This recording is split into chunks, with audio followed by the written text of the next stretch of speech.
तो आज का हमारा टॉपिक रहेगा electric field applied to dielectric, यानी एक डाई इलेक्ट्रिक मटेरियल के ऊपर अगर आप इलेक्ट्रिक फील्ड अप्लाई करें तो वो किस तरह बिहेव करेगा। जैसा कि हमने अभी पिछले ही वीडियो लेक्चर में देखा था कि अगर एक कंडक्टर के ऊपर हम इलेक्ट्रिक फील्ड अप्लाई कर दें तो उस कंडक्टर के अंदर नेट इलेक्ट्रिक फील्ड ज़ीरो हो जाती थी, यानी कि कंडक्टर के अंदर कोई इलेक्ट्रिक फील्ड पैदा नहीं हो सकती। अब डाई इलेक्ट्रिक भी क्या कंडक्टर की तरह ही बिहेव करेगा या फिर डाई इलेक्ट्रिक के अंदर नेट इलेक्ट्रिक फील्ड कुछ ना कुछ होगी, ये हम आज के इस वीडियो लेक्चर में देखेंगे। तो सबसे पहले डाई इलेक्ट्रिक की बात करते हैं। डाई इलेक्ट्रिक होता क्या है? डाई इलेक्ट्रिक एक इंसुलेटर होता है जिसको इलेक्ट्रिक फील्ड पोलराइज कर सकती है। ये इसकी बड़ी आसान सी डेफिनेशन है और हम इस डेफिनेशन का मतलब भी आने वाले टाइम के अंदर देखेंगे इसी वीडियो में। तो आप यहाँ देखिए, डायग्राम नंबर 1 में मैंने लिखा है no electric field is applied to the dielectric, यानी कि अगर आप इसको एक डाई इलेक्ट्रिक माने तो आप देखिएगा इसके आसपास कोई इलेक्ट्रिक फील्ड मैंने अप्लाई नहीं की है। और ये जो प्लस माइनस हैं आप समझ गए होंगे, डाई इलेक्ट्रिक भी तो किससे मिलकर बना है? एटम्स से। तो ये उसके अंदर के दो मैंने क्या दिखा रखे हैं? एटम। और ये एटम के अंदर के पॉजिटिव और नेगेटिव चार्जेस हैं। और नॉर्मल कंडीशन में अभी आप मान के चलिए कि जितने पॉजिटिव चार्जेस हैं उतने ही नेगेटिव चार्जेस हैं, यानी कि एटम आपका न्यूट्रल है, इसीलिए डाई इलेक्ट्रिक भी क्या है? न्यूट्रल स्टेट में प्रेजेंट है। यहां आप देखिए डायग्राम नंबर 2 में मैंने लिखा है ई अप्लाइड, यानी कि इलेक्ट्रिक फील्ड मैंने इस केस में डाई इलेक्ट्रिक के ऊपर क्या कर दी है? अप्लाई कर दी है। और ये जो आपको यहाँ पर 6 प्लस और 6 माइनस दिखाई दे रहे हैं, इन प्लस माइनस के बीच में ही आप ये समझ के चलिए कि एक इलेक्ट्रिक फील्ड प्रेजेंट है और पॉजिटिव से लेकर के नेगेटिव तक उस इलेक्ट्रिक फील्ड की क्या है? डायरेक्शन है। तो ये जो डाई इलेक्ट्रिक के इस तरफ और इस तरफ आपको पॉजिटिव नेगेटिव चार्जेस दिखाई दे रहे हैं, इन चार्जेस की वजह से ही हमने क्या अप्लाई की है? इलेक्ट्रिक फील्ड अप्लाई की है। अब आप ध्यान से देखिएगा, यहां आप देख पा रहे हैं कि ये वाला जो एटम है जिसमें पहले पॉजिटिव और नेगेटिव बिल्कुल पास पास थे, यहां पर उस एटम में क्या हो चुका है? नेगेटिव चार्ज इन पॉजिटिव्स के पास आ चुका है और पॉजिटिव चार्ज इन पॉजिटिव्स से दूर जा चुका है, यानी कि सेपरेशन हो गया है दोनों के बीच में। और यही हाल यहां पर भी है। और यही पॉजिटिव नेगेटिव का दूर होना क्या कहलाता था? पोलराइजेशन। तो ये बात वही है जो हमने शुरू में बोली थी कि डाई इलेक्ट्रिक को अगर आप इलेक्ट्रिक फील्ड के अंदर रखेंगे तो उसके अंदर पोलराइजेशन हो जाएगा। तो ये वही पोलराइजेशन है। लेकिन यहाँ पर एक बात जो है वो गौर करने लायक ये है, देखिए इन 3 पॉजिटिव चार्जेस ने मिलकर के बड़ी मुश्किल से एक एटम के नेगेटिव चार्ज को अपनी तरफ थोड़ा सा अट्रैक्ट किया है, यानी कि बड़ा मुश्किल है डाई इलेक्ट्रिक के अंदर इलेक्ट्रॉन को अट्रैक्ट कर पाना। ऐसा क्यों होता है? क्योंकि डाई इलेक्ट्रिक, जैसा कि मैंने शुरू में ही कहा, कि एक इंसुलेटर होता है। और इंसुलेटर के केस में अगर मैं आपको यहाँ एक डायग्राम बना करके दिखाऊं तो जो न्यूक्लियस होती है और जो इलेक्ट्रॉन होता है उनके बीच में जो अट्रैक्टिव फोर्सेस होते हैं वो बेहद स्ट्रोंग होते हैं।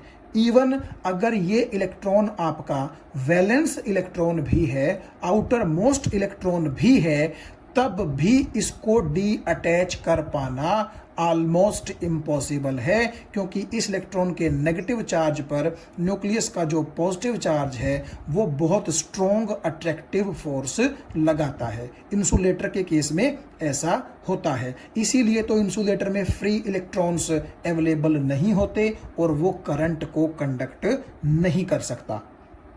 ठीक है। तो आप ये समझिए कि जो डाई इलेक्ट्रिक है वो एक इंसुलेटर ही होता है और उसके अंदर के even valence electrons, outer most orbit electrons भी बेहद अट्रैक्टिव फोर्सेस के साथ, न्यूक्लियस के साथ बंधे होते हैं। उनको तोड़ पाना आसान नहीं होता, जैसा कि हमने कंडक्टर में देखा था। कंडक्टर में तो ढेर सारे फ्री इलेक्ट्रॉन्स प्रेजेंट थे, लेकिन यहां पर ऐसा नहीं होगा। तो देखिए, एक तो इंसुलेटर में कोई चार्ज फ्लो नहीं करता, तो इंसुलेटर ही तो होता है डाई इलेक्ट्रिक। तो इसीलिए ये इलेक्ट्रॉन जो है, आप ये समझिए कि इन पॉजिटिव चार्जेस की तरफ थोड़ा सा इसका झुकाव है, जस्ट ये थोड़ा सा लीन कर गया है पॉजिटिव चार्जेस की तरफ। अदरवाइज ये इलेक्ट्रॉन चल नहीं सकता है, क्योंकि ये मटेरियल क्या है, एक इंसुलेटर है, एक डाई इलेक्ट्रिक है। ठीक है। तो आप ये समझिए कि ये न्यूक्लियस का, एटम की न्यूक्लियस का पॉजिटिव चार्ज है और ये आपका वैलेंस इलेक्ट्रॉन है, आउटर मोस्ट ऑर्बिट इलेक्ट्रॉन है, ये उसका नेगेटिव चार्ज है। तो अभी भी आप ये देखिए, इलेक्ट्रॉन न्यूक्लियस से डी अटैच नहीं हुआ है, जैसा कि कंडक्टर के केस में हो जाता था। तो यहां पर जो आपका ये इलेक्ट्रॉन का नेगेटिव चार्ज है, जस्ट इन पॉजिटिव चार्जेस के इफेक्ट की वजह से थोड़ा सा इस तरफ शिफ्ट हुआ है, थोड़ा सा इस तरफ झुका है। ठीक है। ये ट्रेवल नहीं कर सकता है चार्ज, क्योंकि ये एक इंसुलेटिंग मटेरियल है। तो क्योंकि हम ये बात कर रहे थे कि इलेक्ट्रॉन इंसुलेटर के अंदर न्यूक्लियस के साथ बहुत ज़्यादा अट्रैक्टिव फोर्सेस से बंधा होता है, तो आप ये मानिए कि यहाँ पर जब ढेर सारा पॉजिटिव चार्ज होगा, तब वो जाकर के कहीं किसी एक इलेक्ट्रॉन को थोड़ा सा अपनी तरफ क्या कर पाएगा, अट्रैक्ट कर पाएगा। तो आप ये सोचिए कि इन तीन पॉजिटिव चार्जेस ने मिलकर के बड़ी मुश्किल से एक इलेक्ट्रॉन को अपनी तरफ अट्रैक्ट किया है, और इन तीन चार्जेस ने इस पॉजिटिव चार्ज को थोड़ा सा इन वाले नेगेटिव चार्जेस की तरफ क्या कर दिया है, रिपेल कर दिया है। सेम सिचुएशन यहां पर है, इसीलिए मैंने आपको दो एटम्स जो थे वो दिखाए थे। तो ये जो आपके टोटल 6 पॉजिटिव चार्जेस थे, इनमें से जो नीचे वाले 3 पॉजिटिव चार्जेस हैं, इन्होंने मिलकर के क्या किया, नीचे वाले एटम के इलेक्ट्रॉन को निशाना बनाया, और बड़ी मुश्किल से इन तीनों ने मिलकर के इस इलेक्ट्रॉन को अपनी तरफ क्या किया है, खींचा है, अट्रैक्ट किया है। तो आप ये देखिए, थोड़ा सा पॉजिटिव नेगेटिव सेपरेट तो हो गए हैं, यानी कि पोलराइजेशन तो हो गया है, लेकिन ये इलेक्ट्रॉन और ये इलेक्ट्रॉन फ्लो करके इन पॉजिटिव चार्जेस के पास नहीं जा सकते, क्योंकि मैं बार बार बोल रहा हूं, ये एक इंसुलेटर है, ये डाई इलेक्ट्रिक मटेरियल है। तो अब एक चीज देखिएगा आप, हम ऐसा बोल सकते हैं कि इन तीनों पॉजिटिव चार्जेस की वजह से ये वाला, और इन तीनों पॉजिटिव चार्जेस की वजह से ये वाला इलेक्ट्रॉन थोड़ा सा इस तरफ क्या हो गया है, झुक गया है, लीन हो गया है। सिमिलरली इन तीन नेगेटिव्स ने ये पॉजिटिव, और इन तीन नेगेटिव्स ने ये पॉजिटिव अपनी तरफ क्या कर लिया है, अट्रैक्ट कर लिया है, यानी कि अंदर थोड़ी सी पोलराइजेशन हो गई है। लेकिन एक चीज मैं बार बार बोल रहा हूं, वो आप ध्यान रखिएगा कि यहां क्योंकि इलेक्ट्रॉन को अट्रैक्ट करना बड़ा मुश्किल है, ये एक डाइलेक्ट्रिक है, इसीलिए बहुत सारे पॉजिटिव मिलकर के सिर्फ एक इलेक्ट्रॉन को अपनी तरफ क्या कर पाते हैं, अट्रैक्ट कर पाते हैं। आप अपने समझने के लिए, आसानी के लिए ऐसा बोल सकते हैं। तो अब एक चीज देखिएगा आप, इन पॉजिटिव चार्जेस से इन नेगेटिव चार्जेस की तरफ यूं क्या होगी, अंदर की तरफ से इलेक्ट्रिक फील्ड होगी। ये बात आपको समझ में आ गई होगी। और ये जो अंदर पोलराइजेशन हुआ है चार्जेस का, यहां पर भी तो क्या होगा, इलेक्ट्रिक फील्ड होगी ना, इस पॉजिटिव से इस नेगेटिव की तरफ, यानी कि उल्टी डायरेक्शन में। और अगर मैं ये कह दूं कि बाहर वाले जो पॉजिटिव नेगेटिव चार्जेस हैं, उनकी वजह से इलेक्ट्रिक फील्ड है EO, और अंदर वाले जो ये चार्जेस हैं, इनकी वजह से इलेक्ट्रिक फील्ड है EP, तो क्या आपको ये लगता है कि दोनों इलेक्ट्रिक फील्ड बराबर हैं? हालांकि डायरेक्शन तो दोनों की आप देख सकते हैं कैसी है, ऑपोजिट है, लेकिन क्या कंडक्टर की तरह ये दोनों इलेक्ट्रिक फील्ड आपस में बराबर होंगी? आप समझ रहे होंगे, ये इलेक्ट्रिक फील्ड आपस में बराबर नहीं होंगी, बल्कि E0 ज्यादा होगी और EP कम होगी। थोड़ा सा हम इस चीज को समझने की कोशिश करते हैं। देखिए, आप ऐसा समझिए कि यहां पर 3 पॉजिटिव और 3 नेगेटिव चार्जेस हैं, तो ये तो चार्जेस ज़्यादा हैं, तो अगर चार्जेस ज़्यादा हैं तो इनकी जो इलेक्ट्रिक फील्ड है वो भी कैसी होगी, ज़्यादा होगी। लेकिन क्योंकि ये एक इंसुलेटिंग मटेरियल है तो बहुत सारा पॉजिटिव चार्ज मशक्कत करके बड़ी मुश्किल से एक इलेक्ट्रॉन को अट्रैक्ट कर पाया है, तो अंदर तो चार्जेस आप देखिए कम बने हैं ना बाहर के मुकाबले। तो अगर अंदर चार्जेस ही कम बने हैं, इसका मतलब है अंदर इस पॉजिटिव से इस नेगेटिव की तरफ जो ये इलेक्ट्रिक फील्ड है इसका मैग्नीट्यूड भी क्या होगा, कम होगा। तो ये बात आपको समझ में आ गई। तो आप ऐसा बोल सकते हैं कि इस डाई इलेक्ट्रिक के अंदर इस पॉजिटिव से इस नेगेटिव की तरफ यूं इलेक्ट्रिक फील्ड है EO, और अंदर जो चार्ज पोलराइजेशन की वजह से बने हैं तो इस पॉजिटिव से इस नेगेटिव की तरफ लेफ्ट साइड में जो इलेक्ट्रिक फील्ड इंटेंसिटी है वो है EP। तो मैंने EP इसको क्यों बोला है, ये जो सबस्क्रिप्ट में P लगा हुआ है इसका मतलब है कि ये इलेक्ट्रिक फील्ड अंदर पोलराइजेशन जिन चार्जेस का हुआ है उस वजह से पैदा हुई है। तो ये तो आपकी है ओरिजिनल इलेक्ट्रिक फील्ड, ओरिजिनल का मतलब जो बाहर वाले चार्जेस की वजह से है, और EP का मतलब है पोलराइजेशन की वजह से अंदर पैदा हुई इलेक्ट्रिक फील्ड, जिसको हमने क्या लिख दिया, EP। तो आप समझ रहे हैं ये बड़ी होगी मैग्नीट्यूड में और ये क्या होगी, छोटी होगी। तो क्योंकि डायरेक्शन दोनों की अपोजिट है और मैग्नीट्यूड बराबर नहीं है, इसका मतलब अंदर नेट इलेक्ट्रिक फील्ड 0 तो नहीं होगी, क्योंकि दोनों का अगर मैग्नीट्यूड बराबर होता तो हम बोल सकते थे कि अंदर इलेक्ट्रिक फील्ड कितनी है, 0। तो अब आप ये देखिए नेट इलेक्ट्रिक फील्ड अंदर क्या होगी। अगर उस अंदर वाली नेट इलेक्ट्रिक फील्ड को मैं E बोल दूं तो आप समझ रहे हैं उसकी वैल्यू होगी बड़ी इलेक्ट्रिक फील्ड में से छोटी इलेक्ट्रिक फील्ड आप सबट्रैक्ट कर दीजिए, यानी कि EO माइनस EP के बराबर होगी। ये चीज़ मुझे उम्मीद है आपको समझ में आ गई होगी। तो एक बार फिर से देखिए, EO का मतलब है ओरिजिनल इलेक्ट्रिक फील्ड जो कि बाहर वाले चार्जेस की वजह से है, और ये ज़्यादा क्यों होगी, क्योंकि यहाँ पर पॉजिटिव्स और नेगेटिव्स आप देखिए बहुत ज़्यादा है अंदर वाले चार्ज के मुकाबले। और EP का क्या मतलब है, जो अंदर एटम का पोलराइजेशन हुआ है उस पोलराइजेशन से जो चार्जेस बने हैं उन चार्जेस की वजह से ये इलेक्ट्रिक फील्ड पिक्चर में आई है। तो क्योंकि बाहर वाले चार्जेस को देखते हुए अंदर बहुत ही कम चार्जेस बने हैं, इसीलिए इसका मैग्नीट्यूड EO के मुकाबले कम होगा, तो EP आपकी कम रहेगी। तो डायरेक्शन दोनों इलेक्ट्रिक फील्ड की अपोजिट है लेकिन मैग्नीट्यूड बराबर नहीं है, तो नेट इलेक्ट्रिक फील्ड अंदर 0 नहीं होगी, बल्कि अगर अंदर वाली नेट इलेक्ट्रिक फील्ड को मैं E बोल दूं तो वो आपकी E0 माइनस EP के बराबर होगी। और इसकी डायरेक्शन कहाँ होगी,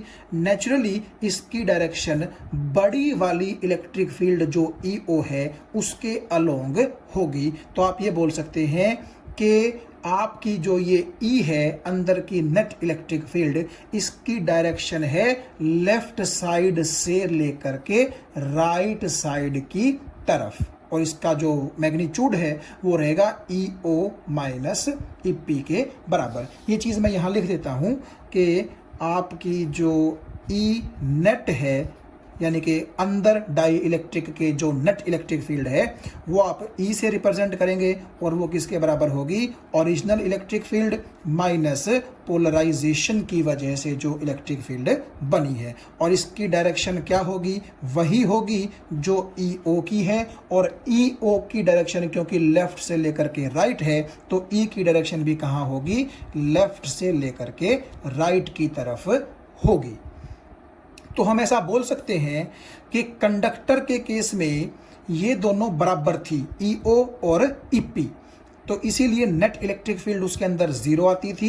लेकिन डाई इलेक्ट्रिक के अंदर जो नेट इलेक्ट्रिक फील्ड है वो नॉन ज़ीरो आती है, और उसकी वैल्यू इस फॉर्मूले से आप निकाल सकते हैं। और मुझे उम्मीद है ये चीज़ आपको थोड़ा सा समझ में आ गई होगी कि ये ज़्यादा क्यों है, क्योंकि बाहर वाले चार्जेस ज़्यादा हैं, और ये चीज़ कम क्यों है क्योंकि अंदर जो पोलराइजेशन की वजह से चार्जेस बने हैं वो कम बनेंगे, क्योंकि ये एक इंसुलेटर है और इंसुलेटर में बाहर के बहुत सारे चार्जेस मिलकर के बड़ी मुश्किल से एक इलेक्ट्रॉन को क्या कर पाएंगे, अपनी तरफ थोड़ा सा लीन करवा पाएंगे। तो ये आपका एक्सप्रेशन आ गया जो डाई इलेक्ट्रिक के अंदर नेट इलेक्ट्रिक फील्ड बनी है उसका। देखिए एक बार फिर से आप देखिएगा, EO का मतलब है बाहर वाले चार्जेस जो आपने अप्लाई किए थे ओरिजिनली, उनकी वजह से इलेक्ट्रिक फील्ड। और EP का क्या मतलब है, अंदर जो चार्जेस का पोलराइजेशन हुआ उसकी वजह से इलेक्ट्रिक फील्ड। तो अंदर बेसिकली आपके डाइलेक्ट्रिक में दो फील्ड हो गई, एक तो ओरिजिनल फील्ड और एक पोलराइजेशन की वजह से बनी हुई फील्ड। तो दोनों का जो नेट होगा वही तो कहलाएगा ना डाई इलेक्ट्रिक के अंदर की नेट इलेक्ट्रिक फील्ड। तो आप अपने समझने के लिए इन 3 लाइनों पर गौर कर सकते हैं। E0 का मतलब original applied electric field on the both sides of the die electric.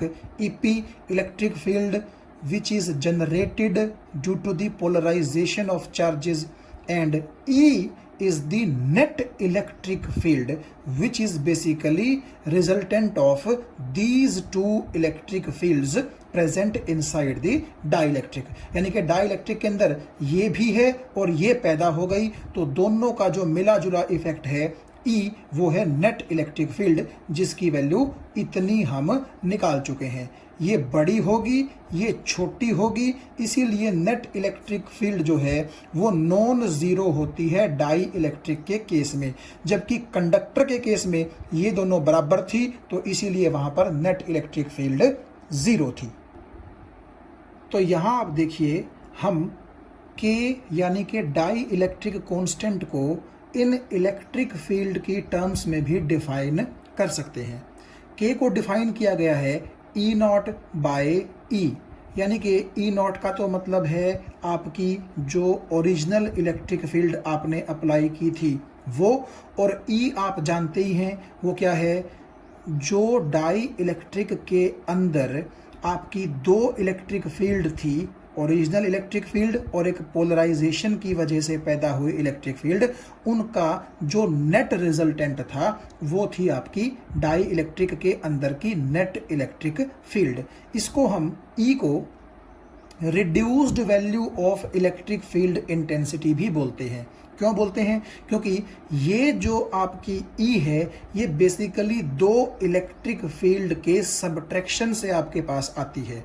तो एक में से अगर दूसरी चीज घटाएंगे तो नेट रिजल्ट रिड्यूस ही तो होगा, इसीलिए इस E को reduced value of electric field भी बोला जाता है। तो अब देखिए डाई इलेक्ट्रिक कांस्टेंट को हमने कहा कि वो E0 बाय E के बराबर भी होता है। ये एक डेफिनेशन भी आप बोल सकते हैं डाई इलेक्ट्रिक कांस्टेंट की।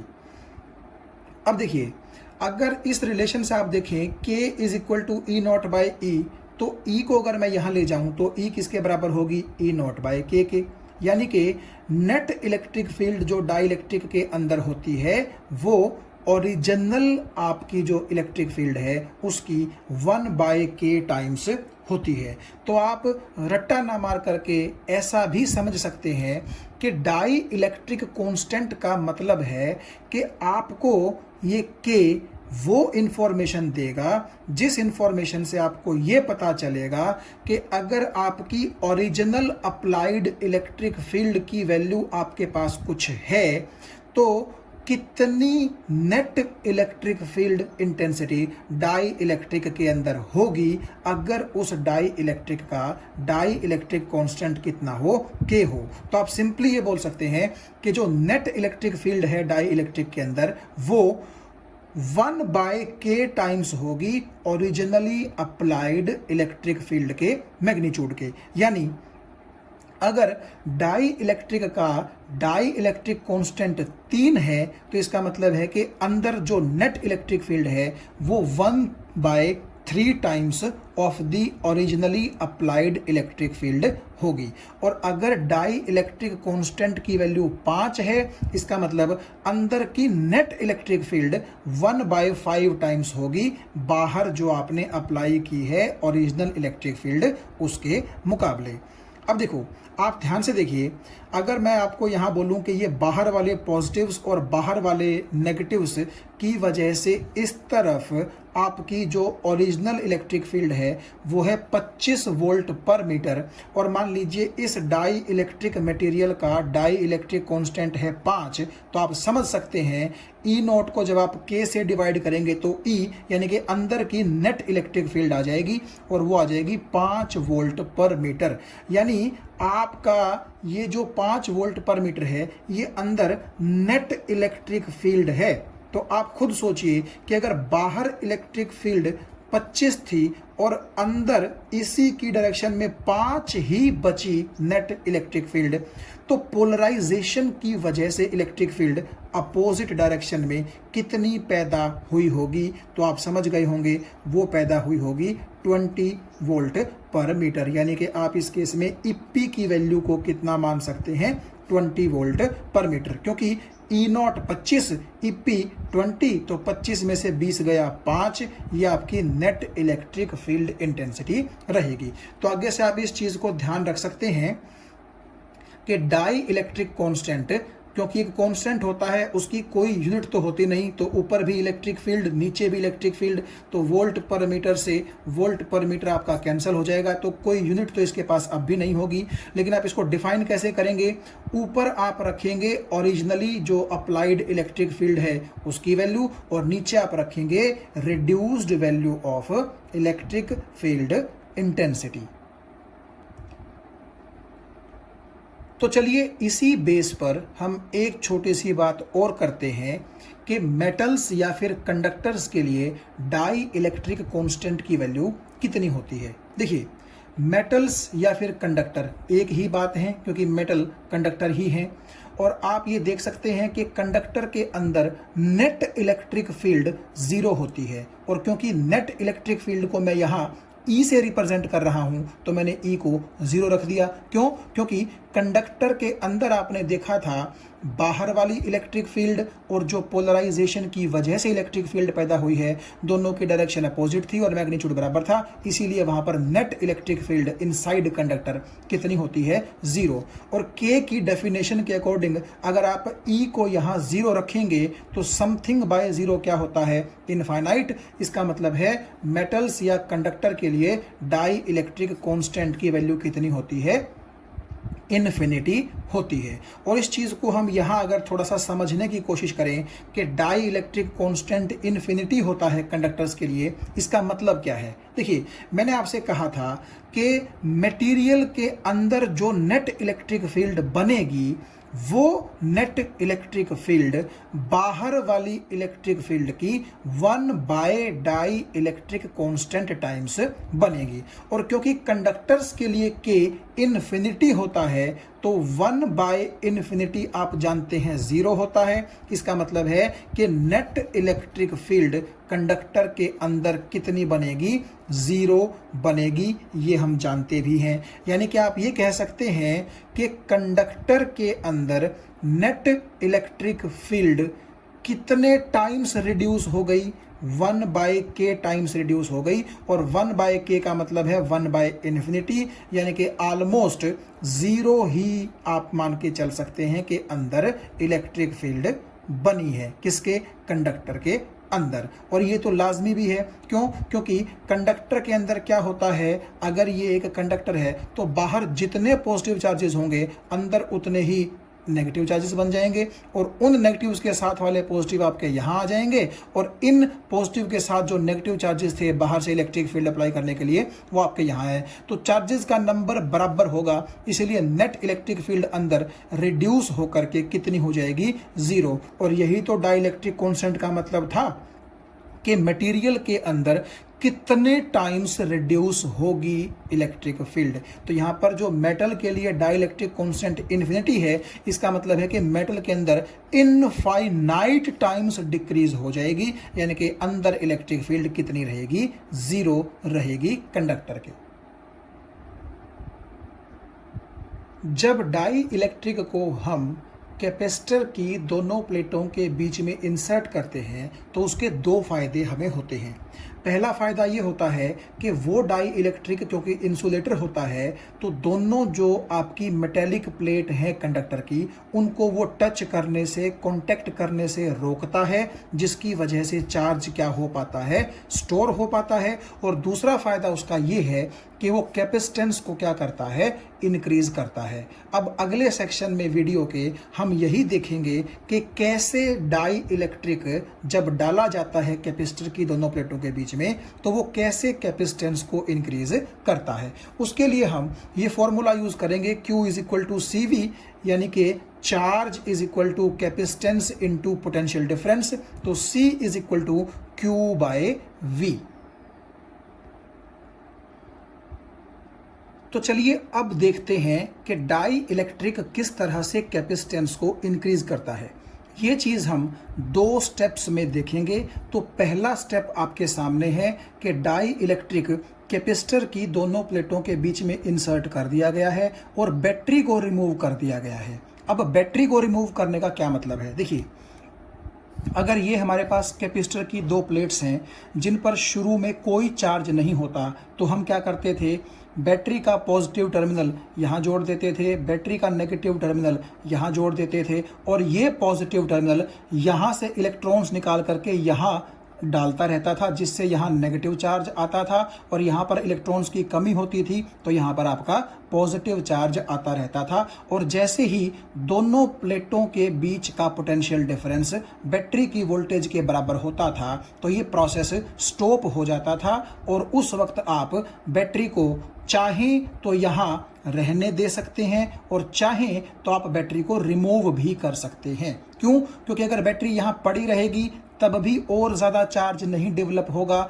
और अगर बैटरी को आप रिमूव कर देंगे तब भी इन चार्जेस पर कोई असर नहीं पड़ेगा। तो मैंने क्या किया है, बैटरी को रिमूव कर दिया है। तो आपकी कैपेसिटर की प्लेट नंबर 1 पर टोटल +Q चार्ज और आपकी प्लेट नंबर 2 पर टोटल -Q चार्ज जब आ चुका, तो मैंने, आप देखिएगा, बैटरी को रिमूव कर दिया है कैपेसिटर की दोनों प्लेटों के बीच में से।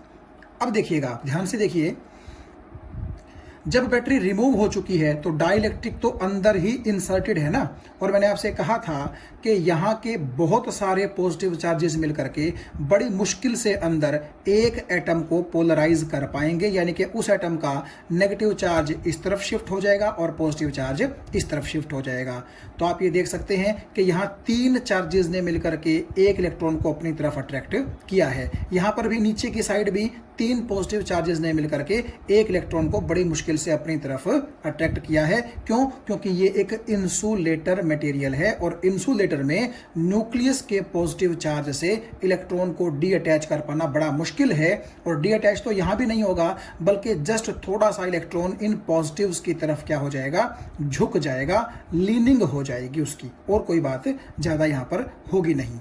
तो आप एक चीज़ देखिएगा, यहाँ प्लेट नंबर 1 पर जो टोटल पॉजिटिव चार्ज है वो Q है, और यहाँ पर भी टोटल नेगेटिव चार्ज कितना है, Q। मतलब मैं मैग्नीट्यूड की बात कर रहा हूँ। और वैसे भी आप देखिए, जब भी मैं बोलता हूँ कैपेसिटर पर चार्ज, तो मेरा मतलब किससे होता है, एक प्लेट पर प्रेजेंट चार्ज के मैग्नीट्यूड से। जब डाई इलेक्ट्रिक आपने अंदर इंसर्ट कर दिया, तो ये जो पोलराइजेशन हुई, और पोलराइजेशन की वजह से अंदर जो चार्जेस पैदा हुए, आप ये बताइए, क्या ये नेगेटिव चार्ज आपके इस पॉजिटिव चार्ज के मैग्नीट्यूड को कम कर पाएंगे? नहीं कम कर पाएंगे, क्योंकि अगर यहाँ पर 6 पॉजिटिव है तो यहाँ पर 6 पॉजिटिव ही रहेगा, उसकी वैल्यू पर असर नहीं पड़ेगा। हाँ, ऐसा हो सकता था कि अगर ये नेगेटिवली चार्ज्ड इलेक्ट्रॉन यहाँ आ जाए और ये नेगेटिवली चार्ज इलेक्ट्रॉन यहाँ आ जाए, तब आपके 2 पॉजिटिव क्या हो सकते थे, ख़त्म हो सकते थे। यानी कि तब आप ये बोलते कि इस प्लेट पर पॉजिटिव चार्ज क्या हो जाता, कम हो जाता, लेकिन क्योंकि ये इंसुलेटर है तो ये वाले चार्ज यहाँ और ये वाला चार्ज यहाँ ट्रैवल नहीं कर सकता। इसका मतलब है इस प्लेट पर टोटल चार्ज कितना रहेगा, Q ही रहेगा, यानी कि Q यहाँ पर क्या रहेगा, कांस्टेंट रहेगा, वो चेंज नहीं करेगा। ये बात आपको समझ में आ गई।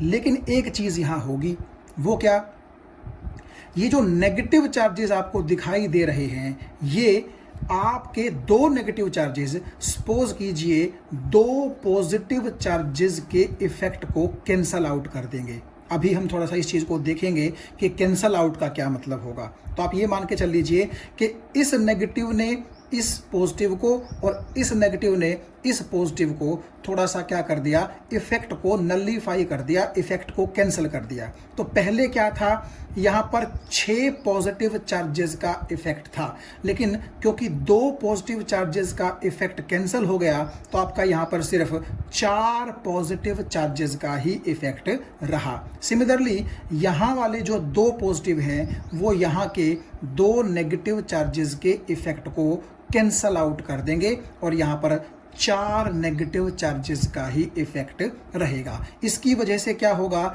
दोनों प्लेटों के बीच में जो पोटेंशियल डिफरेंस पहले V था अब वो डिक्रीज कर जाएगा। थोड़ा सा देखेंगे हम इस चीज को अभी।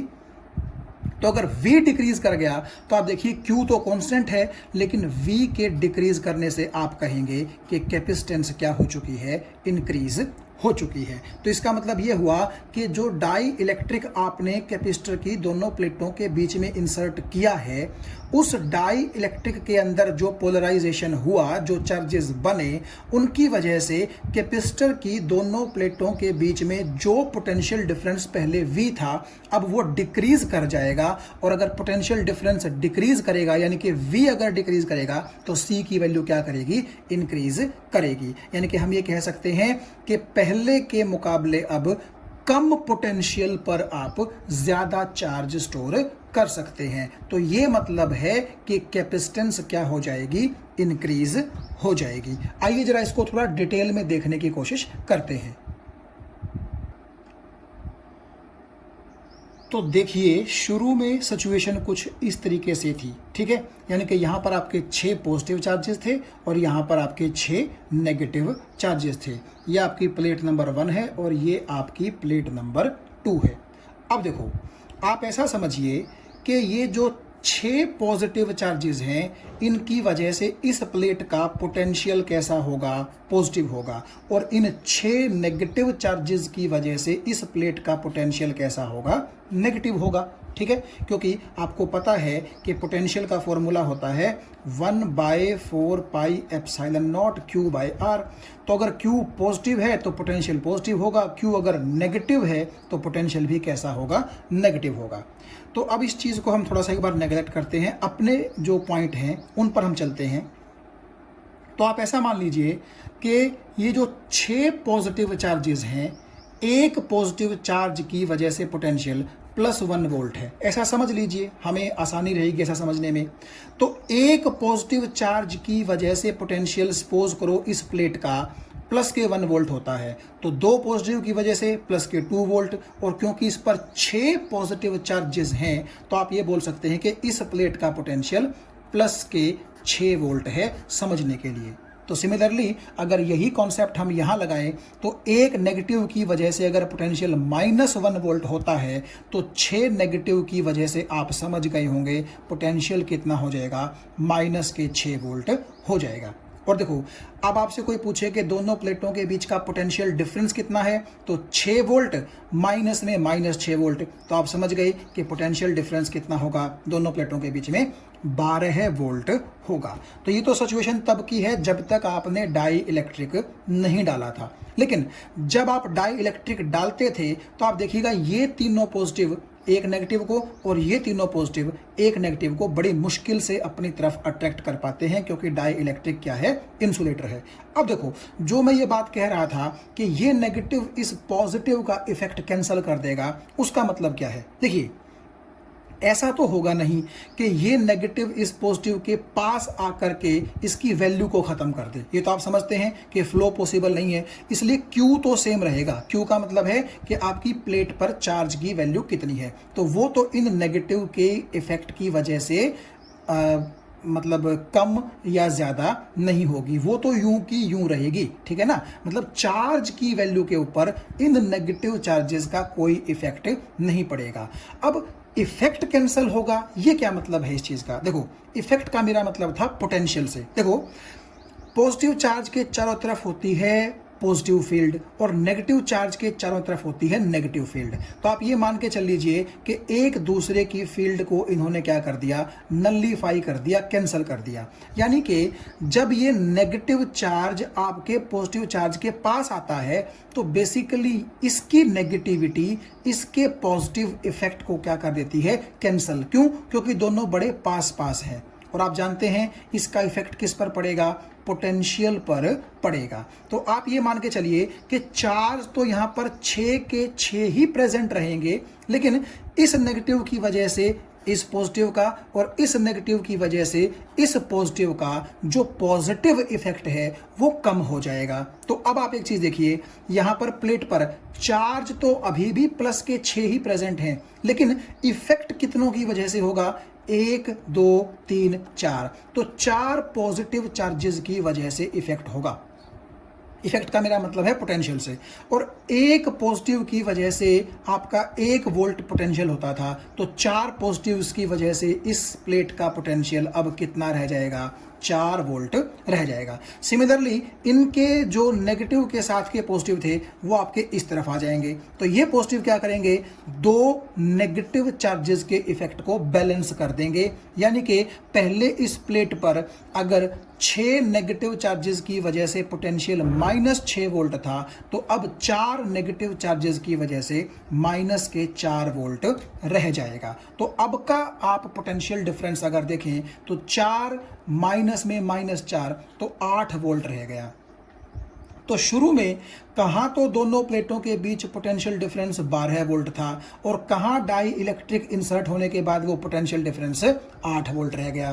तो जो फॉर्मूला हमारे पास होता है C = Q/V, तो Q तो कांस्टेंट है, लेकिन V क्योंकि डिक्रीज कर गया है, इसका मतलब है कि कैपेसिटेंस क्या कर गई है, इंक्रीज कर गई है। तो इन शॉर्ट अगर मैं आपको बताऊं कि जब मैं बोलता था कि ये नेगेटिव चार्जेस पॉजिटिव चार्ज की वैल्यू पर प्रभाव नहीं डालेंगे बल्कि उनके इफेक्ट को कैंसिल कर देंगे, तो वो इफेक्ट का मेरा मतलब था कि ये नेगेटिव चार्जेस आपके पॉजिटिव चार्जेस के पोटेंशियल को थोड़ा सा कम करने की कोशिश करेंगे। तो नेचुरली इसने इसका इफेक्ट कैंसिल कर दिया, तो नेट पॉजिटिव पोटेंशियल कम हो गया और यहां पर भी वही चीज हुई। तो दोनों प्लेटों के बीच का पोटेंशियल डिफरेंस 12 से घटकर कितना रह गया, 8 वोल्ट। तो चार्ज तो क्योंकि इस प्लेट पर भी और इस प्लेट पर भी यूं का यूं है, उसमें कोई चेंज नहीं हुआ है, चेंज हुआ है सिर्फ पोटेंशियल डिफरेंस में। तो चार्ज सेम है, बट क्योंकि पोटेंशियल डिफरेंस डिक्रीज हो गया है, इसका मतलब कैपेसिटेंस क्या हो गई है, इंक्रीज हो गई है। तो आप ये कह सकते हैं कि पहले दोनों प्लेटों पर Q चार्ज को संभाल के रखने के लिए हमें ज्यादा पोटेंशियल डिफरेंस की जरूरत थी, जबकि अब की बार आप ये देखिए उतने ही चार्ज को संभाल करके रखने के लिए हमें कम पोटेंशियल डिफरेंस की जरूरत है। तो इसीलिए क्योंकि पोटेंशियल डिफरेंस डिक्रीज हो गया, तो आपकी कैपेसिटेंस क्या हो जाएगी, इंक्रीज हो जाएगी। तो चलिए अब आते हैं केस नंबर 2 पर। और केस नंबर 2 का मतलब है कि कैपेसिटर की दोनों प्लेटों के बीच में डाई इलेक्ट्रिक तो इंसर्टेड है ही, साथ ही जिस बैटरी से हमने कैपेसिटर की दोनों प्लेटों को चार्ज किया था वो बैटरी हमने जुड़ी हुई ही छोड़ दी है सर्किट के अंदर, उसको रिमूव नहीं किया है। तो आप यहाँ देखिएगा, बैटरी इज ऑल्सो कनेक्टेड, यानी कि बैटरी को रिमूव नहीं किया गया है। तो आप यहाँ देख सकते हैं। देखिए, अब आप एक चीज बताइए मुझे कि ये जो चार्जेस हैं, आप समझ गए होंगे पिछले केस में क्या था, इनकी वैल्यू पर तो कोई प्रभाव पड़ा नहीं था, जस्ट प्लेटों के बीच का पोटेंशियल डिफरेंस कम हो गया था, जिससे आपकी कैपेसिटेंस क्या हो गई थी, इंक्रीज। लेकिन आप एक चीज़ देखिए, पिछले केस में बैटरी जुड़ी हुई नहीं थी, लेकिन यहाँ पर तो बैटरी जुड़ी हुई है।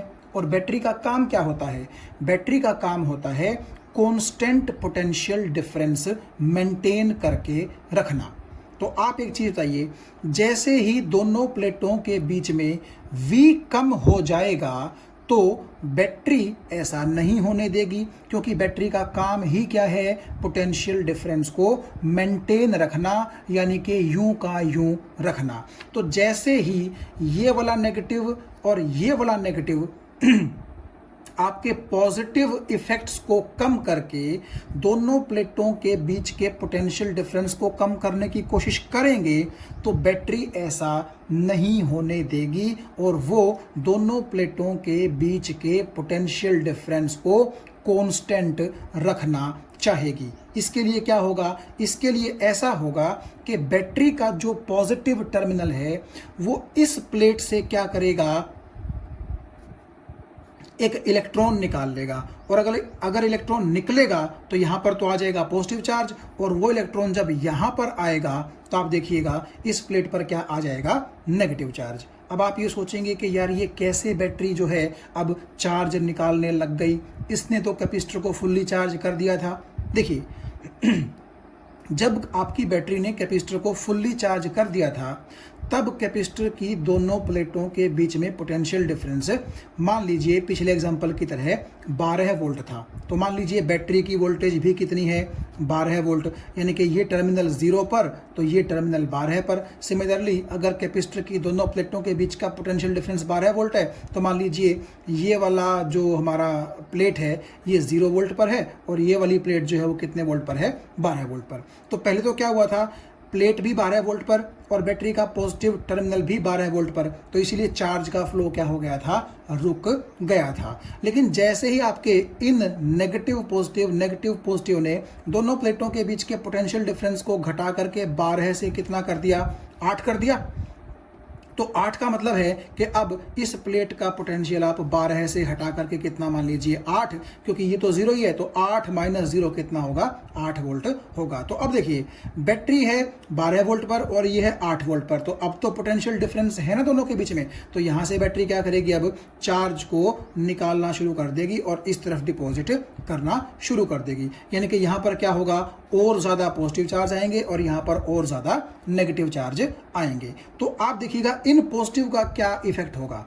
जो ये दो नेगेटिव थे जिन्होंने दो पॉजिटिव के इफेक्ट को कैंसिल किया था, उसी दो पॉजिटिव के इफेक्ट को ये दोनों पॉजिटिव क्या कर देंगे? पूरा कर देंगे। और सिमिलरली इन दोनों पॉजिटिव ने यहाँ जिन दो नेगेटिव्स को कैंसिल आउट किया था इफेक्ट के रूप में, तो ये दोनों नेगेटिव उस कमी को भी क्या कर देंगे? पूरा कर देंगे। तो अल्टीमेटली यहाँ पर फिर से देखिए 1 2 3 4 तो पॉजिटिव थे ही थे, 2 ये नए पॉजिटिव आ गए, तो यहाँ फिर से 6 पॉजिटिव चार्जेस का इफेक्ट हो गया। यहाँ पर 1 2 3 4 और 2 ये 6 नेगेटिव चार्जेस का इफेक्ट हो गया। तो अल्टीमेटली यहाँ का पोटेंशियल और यहाँ का पोटेंशियल फिर से आप देखिएगा पिछली बार की तरह ही हो गया, यानी कि यहाँ का भी पोटेंशियल 6 हो गया, यहाँ का पोटेंशियल -6 हो गया, और दोनों के बीच का पोटेंशियल डिफरेंस फिर से कितना हो गया? 12 वोल्ट। तो ऐसा हुआ क्यों? क्योंकि पिछली बार तो आपने पिछले केस में क्या किया था? बैटरी को रिमूव ही कर दिया था, इसलिए वो कांस्टेंट पोटेंशियल डिफरेंस मेंटेन नहीं कर पाई। लेकिन अभी तो बैटरी कनेक्टेड है ना, तो जब वो कनेक्टेड है तो वो काम करेगी जिस काम को करने के लिए वो बनी है। और बैटरी किस लिए बनी है? कांस्टेंट पोटेंशियल डिफरेंस मेंटेन रखने के लिए। तो इसीलिए आप दोबारा फिर से देखिएगा, इन नेगेटिव्स ने जिन पॉजिटिव्स के इफेक्ट को कैंसिल आउट किया था, बैटरी ने फिर से पोटेंशियल डिफरेंस को सेम रखने के लिए यहाँ पर 2 पॉजिटिव्स और 2 नेगेटिव्स क्या करवा दिए? डिपॉजिट करवा दिए। यानी कि अब आप ये कह सकते हैं कि दोनों प्लेटों के बीच का जो पोटेंशियल डिफरेंस है वो क्या रहेगा? सेम रहेगा। लेकिन क्या इस केस में चार्ज सेम रहा? आप देखिए 6 तो पॉजिटिव पहले थे, 2 और आ गई, यानी कि चार्ज बढ़ गया ना। तो अगर आप देखिए चार्ज बढ़ जाएगा तब भी तो कैपेसिटेंस क्या हो जाएगी? इंक्रीज हो जाएगी। तो कुल मिलाकर के आप ये देखिए कि डाई इलेक्ट्रिक जब आप प्लेटों के बीच में डालते हैं, तो चाहे बैटरी कनेक्टेड रहे या फिर बैटरी नॉट कनेक्टेड रहे, कैपेसिटेंस को तो क्या करना है? इंक्रीज ही करना है। होता यह है कि अगर बैटरी कनेक्टेड रहेगी तो V सेम रहेगा, लेकिन चार्ज के बढ़ने से कैपेसिटेंस बढ़ जाएगी, और अगर बैटरी को आप रिमूव कर देंगे तो चार्ज आपका सेम रहेगा, फिर V के डिक्रीज करने की वजह से कैपेसिटेंस क्या कर जाएगी, इंक्रीज कर जाएगी। तो मुझे उम्मीद है कि ये बात आपको समझ में आ गई होगी कि जब बैटरी को आप कनेक्टेड ही छोड़ेंगे तो वो तुरंत पोटेंशियल डिफरेंस को क्या करेगी, चार्जेस डिपॉजिट करके एक्स्ट्रा प्लेटों पर, ठीक है, और आपके पोटेंशियल डिफरेंस को सेम रखेगी। तो V अगर सेम भी है तो लेकिन चार्जेस तो यहाँ दोनों प्लेटों पर बढ़ गए ना, ठीक है। तो अगर चार्ज आपका बढ़ गया तो कैपेसिटेंस क्या हो जाएगी, इंक्रीज हो जाएगी। तो आप ये बोल सकते हैं कि कैपेसिटर की कैपेसिटेंस अगर C है और दोनों प्लेटों के बीच में अगर पूरी तरह से डाई इलेक्ट्रिक फिल कर दिया जाए, बिल्कुल पूरी तरह से भर दिया जाए यहाँ से लेकर के यहाँ तक, तो नई कैपेसिटेंस K टाइम्स C हो जाएगी, जहाँ पर K क्या होगा, इस अंदर डाले गए डाई इलेक्ट्रिक का डाई इलेक्ट्रिक कॉन्स्टेंट। लेकिन जैसा कि आप यहाँ देख सकते हैं, यहाँ कैपेसिटर की प्लेट नंबर 1 और प्लेट नंबर 2 के बीच में सपोज कीजिए एक डाई इलेक्ट्रिक जो है वो रख दिया गया है, जिसका डाई इलेक्ट्रिक कांस्टेंट K है। मगर आप ये देखिएगा कैपेसिटर की दोनों प्लेटों के बीच में पूरी तरह से ये डाई इलेक्ट्रिक फिल नहीं किया गया है। यहाँ पर भी कुछ स्पेस बचा हुआ है और यहाँ पर भी कुछ स्पेस बचा हुआ है, और मान लीजिए इस स्पेस के अंदर कौन प्रेजेंट है, एयर, यानी कि यहाँ पर भी एयर प्रेजेंट है और यहाँ पर भी एयर प्रेजेंट है। सिर्फ इतने हिस्से में आप ये देखिए डाई इलेक्ट्रिक रखा गया है। तो इस केस में कैपेसिटेंस बढ़ेगी, और बढ़ेगी तो कितना बढ़ेगी, ये सब बातें करेंगे हम अगले वीडियो में। Thank you.